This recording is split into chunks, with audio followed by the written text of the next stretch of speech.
Today on People Now, country star Kelsea Ballerini is married. People brings you exclusive access to the intimate oceanside ceremony. Long Island medium Theresa Caputo has separated from her husband after 28 years. We'll tell you what the reality star says went wrong. It's the Meghan effect. The future royal wife to Prince Harry already causing sellouts of luxury fashion items. Kim Kardashian West is unveiling the 2017 family Christmas card piece by piece. We'll tell you about the star of her third installment and what the other pieces have already revealed. It was pretty mutual. I don't know if it was, I think it's something we always knew that we wanted to do. Yeah. Country star Jennifer Nettles gives us the scoop on reuniting the duo Sugarland. And the 6th season of Vanderpump Rules premieres tonight. The drama is hotter than ever. Series star Stassi Schroeder is here live with all the juicy details.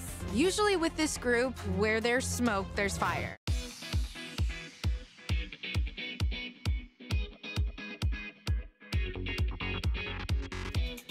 Good morning, everybody. Welcome to People Now. Happy Monday. I hope you had a great weekend, and I hope you're ready. Today, it's a very special day. It is National Cookie Day, everybody.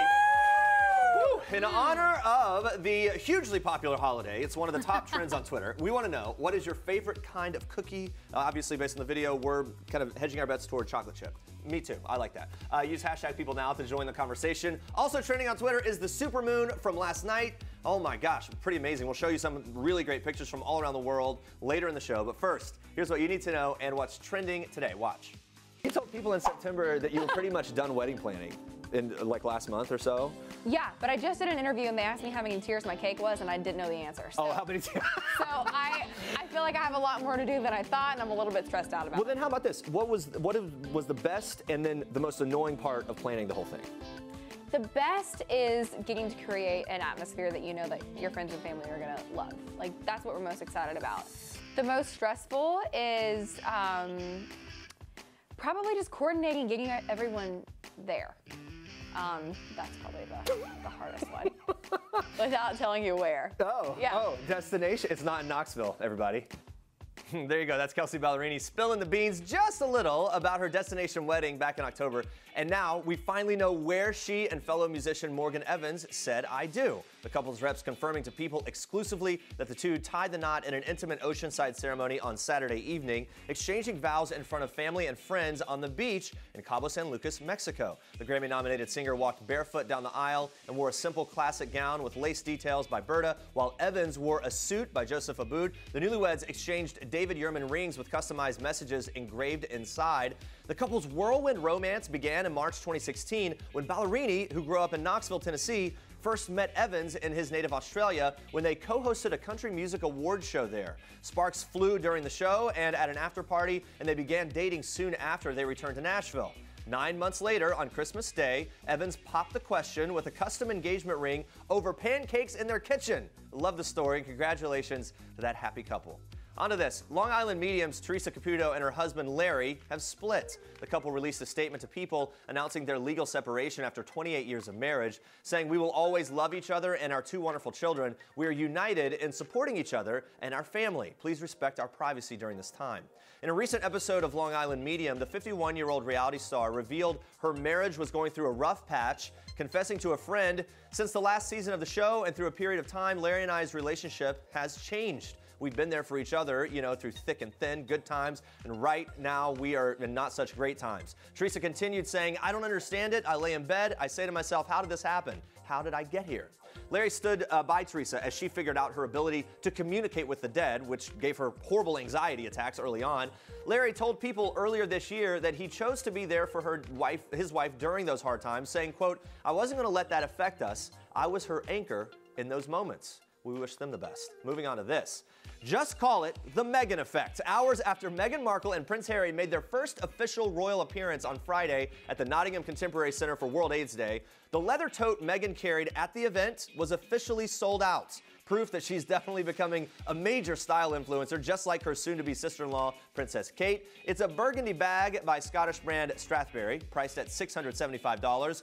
A spokesperson for the brand, which was launched in 2013 by Leanne Hundleby and her husband, told The Telegraph that the brand had decided to send Meghan a selection of purses before her and Prince Harry's engagement announcement, and that the exposure since has been, quote, amazing. Good timing, guys, for sure. Meghan also wore an ankle-length cashmere mixed coat in navy from Canadian brand Macage and a black turtleneck bodysuit from Austrian brand Wolford, tucked into a beige chino-style skirt from London label Joseph. She accessorized with over-the-knee boots by British high street brand Kurt Geiger, with all eyes on Meghan these days. Something's telling us this will not be the last time one of her outfits makes such a huge splash. On to some sad news from Elton John today. His mother, Sheila Fairbrother, has died. John shared the news on his Instagram just a few hours ago, posting a photo of him and Fairbrother with a caption reading in part, quote, "I only saw her last Monday and I am in shock. Travel safe, Mom. Thank you for everything. I will miss you so much." John did not reveal a cause of death. Fairbrother's passing comes after John posted a Mother's Day message in May of this year, announcing that the two had reconciled after a years-long estrangement, and he was, quote, "so happy we are back in touch." Until last year, John had not spoken to his mother since an explosive fallout in 2008, it's according to the Daily Mirror. John told the British newspaper, quote, "Out of respect for my mother's privacy, I have always shied away from speaking publicly about our relationship." But according to the outlet, the estrangement was sparked by Fairbrother's refusal to cut off contact with two of John's oldest friends after he had a falling out with them. John confirmed to the Daily Mirror that they had been back in touch since his mother's 90th birthday. We, of course, wish that family all the best as they deal with that loss. Good morning, Andrea. Lots more going on today. Yes, let's check in on our question of the day. It's National Cookie Day. We asked you, what's your favorite type of cookie? So Mr. Nashville Talks says his favorite type of cookie is oatmeal or gooey chocolate with chocolate chips. I love oatmeal cookies. Yeah. That's good. No, that is actually really good. I would not have thought of it. I know, I wouldn't have thought of it either. But really good. And Twitter, loving this holiday. A lot more of that. We're also looking at some of the most beautiful photos of last night's supermoon. They were impressive. Look, the thing only happens once every now and then. We're going to have more details about that coming up and more photos. So keep the comments coming in using the hashtag #PeopleNow. We will check back in with you again soon. But first, Andrea, more for us in Star Trek. Yes, Jeremy, I know you're very excited about this. We're kicking off Star Trek today with the latest news on the Kar-Jenner Christmas card. So you've been waiting for. It's the most wonderful time of the year. The highly anticipated Kardashian Christmas card is slowly coming together. Kim Kardashian West is revealing the family's annual photo piece by piece, almost like a holiday advent calendar. On December 3rd, the reality star shared an image on social media of 2-year-old Reign, the youngest child of Kourtney Kardashian and her former boyfriend Scott Disick. The post was simply captioned Day 3, with Reign standing shirtless against a white background. Well, Kim seems to be revealing the kids in the family photo first. She kicked off the 25-day countdown on her website, app, and Twitter with a panorama that featured her son Saint, who turns 2 on December 5th. The second day featured her 4-year-old daughter North gazing up at her mom rocking a white tank top. Well, this will be Saint's first time to be in the holiday card, as he was only a few weeks old when the family released their 2015 photo. The family opted out of releasing a card in 2016. Well, the Kardashian-Jenner family has been known to pull out all the stops for the Christmas cards over the years. The close-knit family has done everything from posing in glamorous gowns on the stairs in 2010 to testing a 3D version in 2011 and even a chaotic carnival in 2013. Well, this year, the KKW beauty entrepreneur took the lead in organizing the Christmas card shoot. When she made an appearance on the Late Late Show in November, Kim said, quote, "This year's Christmas card is shot really casually. We're kind of doing jeans and t-shirts vibe, really cute. All the kids are hard to put together. It's women and children this year." Well, stay tuned in to People Now, because later in the show, we'll be breaking down last night's episode of Keeping Up with the Kardashians.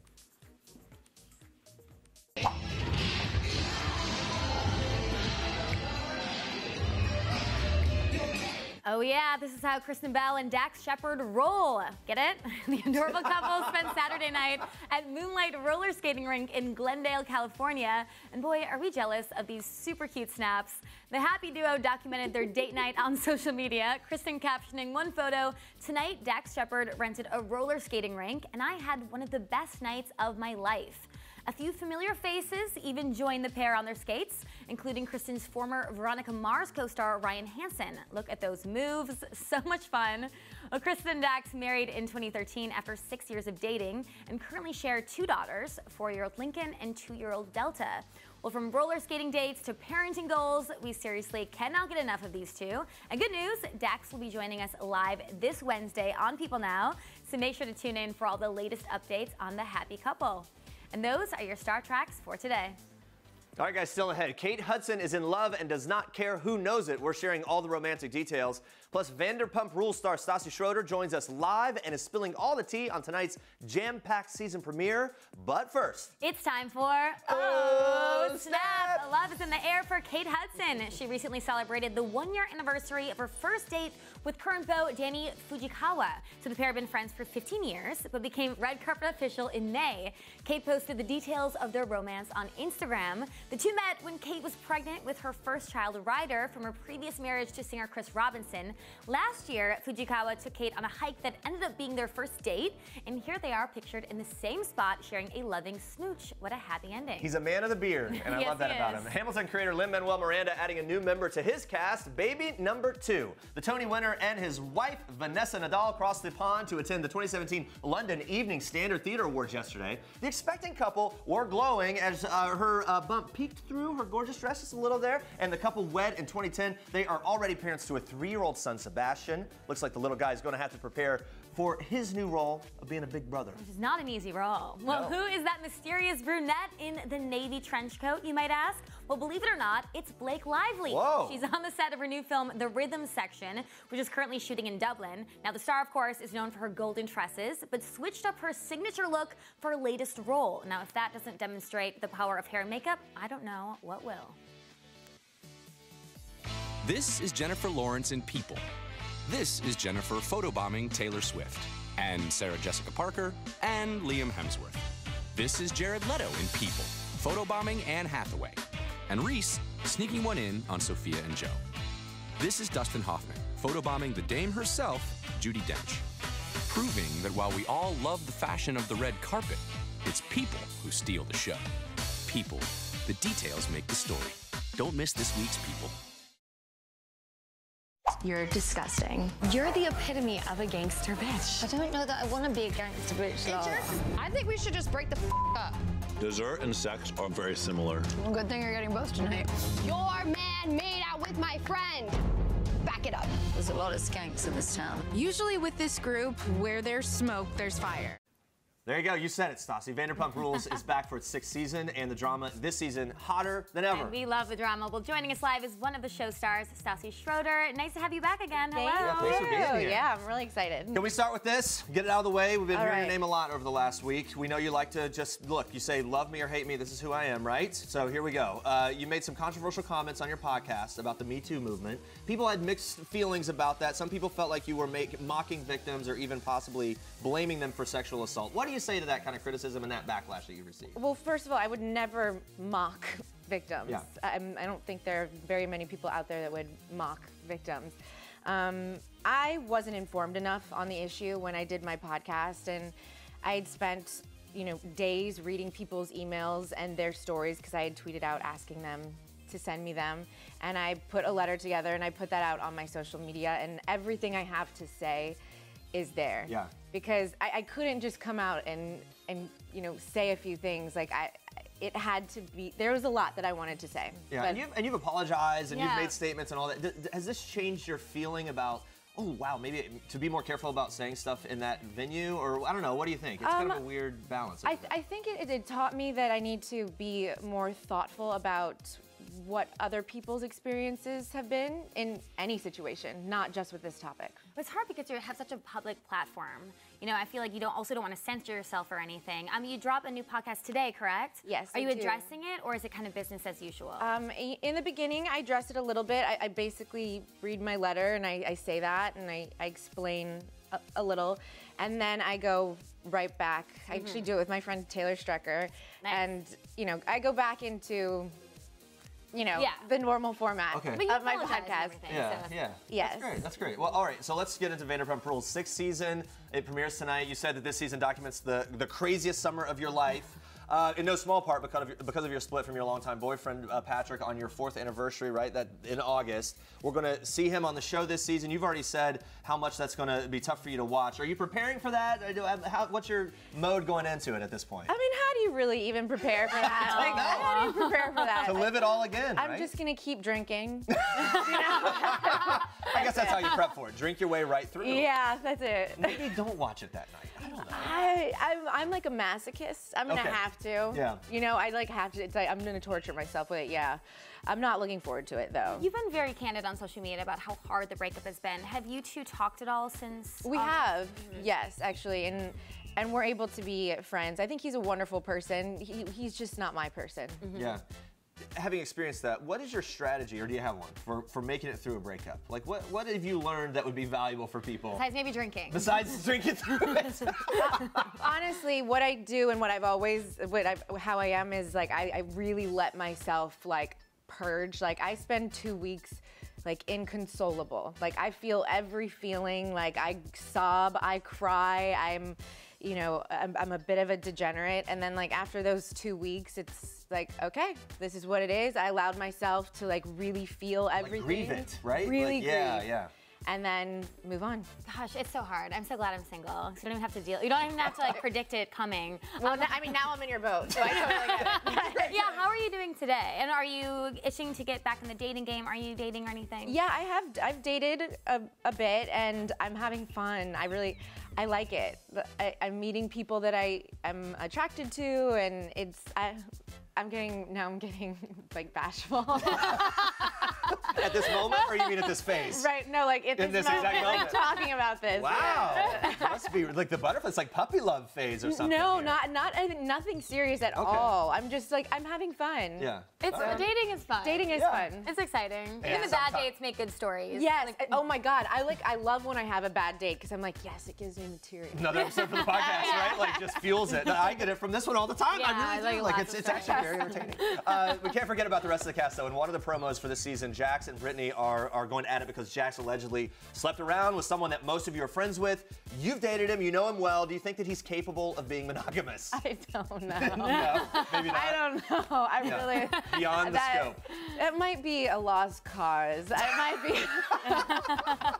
Just like this is, at least for this phase, not capable. Yeah, not right now, I guess. Okay. Oh, man. And that's that. Last season culminated in Katie and Tom's wedding. Who do you think's the next member of the cast and crew to go through a major life event like this? Could be a wedding, engaged, baby. If you had to predict. Oh, okay. Well, you know, I honestly think Sheena will get married again first before and the rest of us. I know that's something that she really wants, and you know, she just has always wanted to be a wife. I could totally see her just getting marriage number 2 in before I even have a boyfriend. It would not be obviously a season of Vanderpump without huge blow-ups and fights. Who can we expect to stir the pot the most this season? Jax always. Yeah. I mean, no matter what, always. But this season is particularly special because there is a lot going on. There's so many different dynamics and so many different fights that are going on and people that are stirring the pot that I think this is our best season yet. Okay, well we're excited to see you. Very excited. Thank you so much for being here. No, thank you for having me. Good luck with the new boyfriends that we're all or dating life that you're bashful about. Thank you. Kind of shy. Catch the season premiere of Vanderpump Rules tonight on Bravo 9/8 Central. She can't love you like me.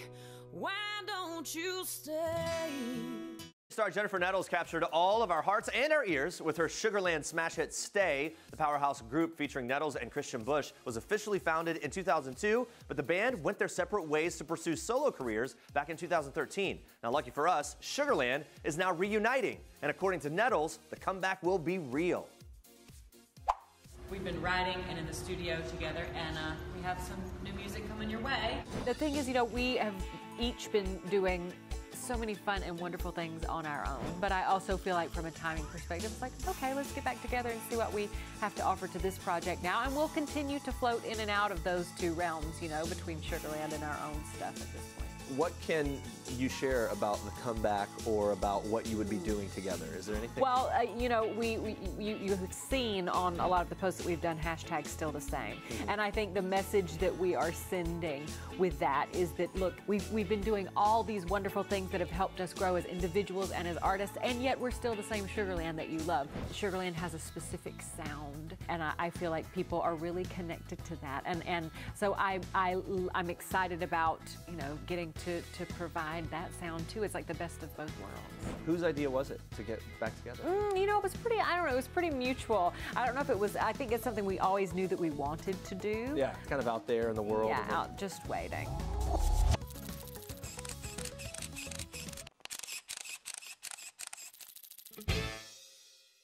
So you guys, what's your guys' thoughts on why you want to do this? We want to learn how to be comfortable with the gun. Kendall's been robbed before, and we just want to protect ourselves. I know Kim is so against us getting guns, but for Kendall and I, it's something that we feel like we need to do in order for us to sleep better at night. And I think Kim will respect it more if she sees later how much work and effort and responsibility we put into this.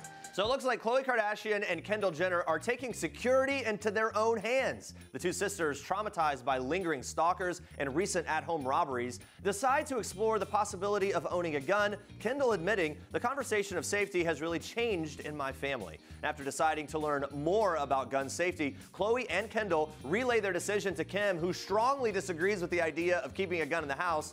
Kim, who was robbed at gunpoint last year, advises her sisters against the purchase, explaining, "That's what you have security for. I personally don't feel comfortable with that." That was her quote. And when asked if she would have reached for a gun during her own traumatic robbery, Kim insists she would not, telling her young sisters, quote, "I'm not Laura Croft." Despite Kim's warnings, Kendall and Khloé decide to visit the gun range where they learn basic safety procedures and even practice holding and shooting different handguns. Khloé reveals she's glad the duo decided to educate themselves. She tells the cameras, "I'm super happy Kendall and I went to the gun range. I feel truly educated on holding a gun, how to load a gun. I'm proud that we did that." Now, ultimately, both sisters decide against purchasing guns after dialing into a conference call with a U.S. nonprofit organization that advocates for gun safety. Khloé revealing, "It was just a lot of numbers and scary and a little overwhelming and dark to think about. I think the answer is not to add more guns into the world." Keeping Up with the Kardashians airs Sunday nights at 9 p.m. Eastern on E! All right, let's check back in on our question of the day. So in honor of National Cookie Day, woo-woo, we're asking you guys, what is your favorite kind of cookie? Tweets coming in, of course. What's yours, by the way? Yeah, honestly, chocolate chip. Like a I know, good like a chocolate gooey, chip, like gooey homemade chocolate chip gooey. cookie. Through the roof. Yes. Can't get any You better also than that. can't forget Oreos. All right, what'd you say? Oreos, just good old classic sleeves of Oreos. Yeah. Not bad either. Yeah, those aren't bad either. Or Thin Mints. Do we have tweets, guys, or no? There we are. All right, there we go. It's hashtag National Cookie Day, only the best day of the year. Can you do Cookie Monster? Let's No, hear I it. can't. Cookie! Oh, wow. I You just knew wanted that you to could ask do you. it, so I that's sure why did. you brought it up.